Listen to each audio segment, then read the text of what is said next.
Donc nous avons évoqué dans un premier temps la question de la mise en place d'Egalim 2, qui est un texte qui a été mis en application assez rapidement, sans laisser le temps aux conditions générales de vente d'intégrer toutes les demandes. Un texte très technique qui fait l'objet de 32 pages de la part de l'administration de réponses de foire aux questions. Et puis qui est intervenu également dans une période de hausse de prix avec le fond de la guerre en Ukraine qui a entraîné également la mise en œuvre d'ailleurs de la charte des distributeurs et des fournisseurs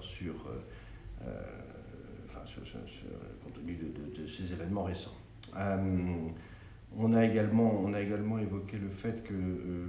c'est un texte qui vient créer dans le cadre de la protection du monde agricole et du revenu agricole, qui vient créer des obligations nouvelles, très particulières, avec notamment les certificats, les indices, des calculs qui sont nécessaires, et que tout cela, évidemment, nécessite à la fois beaucoup de temps et de mise en place, notamment par exemple, on évoquait ce que les commissaires aux comptes, la compagnie des commissaires aux comptes a établi comme pratique à ce sujet. Donc il a fallu un peu de temps, ça s'est mis en place, ça a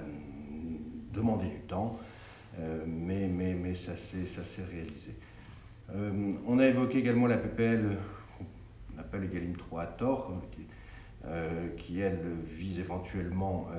à recréer le même système, non plus pour la protection du monde agricole, mais pour la distribution de produits d'hygiène et de droguerie. Et donc évoquer qu'on n'était pas du tout dans le même contexte, qu'on revenait hélas après ce que l'ordonnance de 2019 a fait à un nouveau réempilage de textes en matière de distribution qui est très préjudiciable, qui n'a pas de raison ici et qui en plus pose des problèmes techniques notamment de voie de police qui nous paraissent très importants aussi. Donc ce texte, l'administration a confirmé que ce n'était pas une volonté du gouvernement, mais ne paraît pas en l'état opportun. On a évoqué ensuite les pénalités logistiques, leur mise en place également comme pour la loi Egalim 2. Les pénalités logistiques s'appliquent à peu près à tous les domaines, à tous les achats. Leur mise en place nécessite également, avec l'aide de la foire aux questions, à différentes mises au point, intégration dans l'entreprise, et puis des ajustements de rapport entre les fournisseurs et les distributeurs ayant eu tendance à considérer que toutes les pénalités pouvaient être rejetées. Il y a nécessité de les suivre, de justifier, etc. Donc ça, c'est un autre point qui a été évoqué. Et enfin, on a parlé de l'injonction de l'administration avec les astreintes,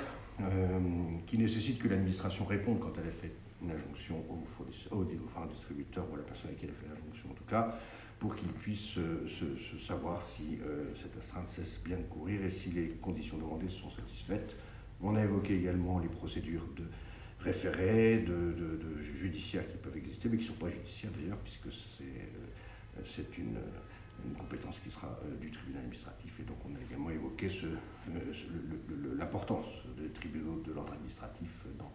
dans ces dispositions.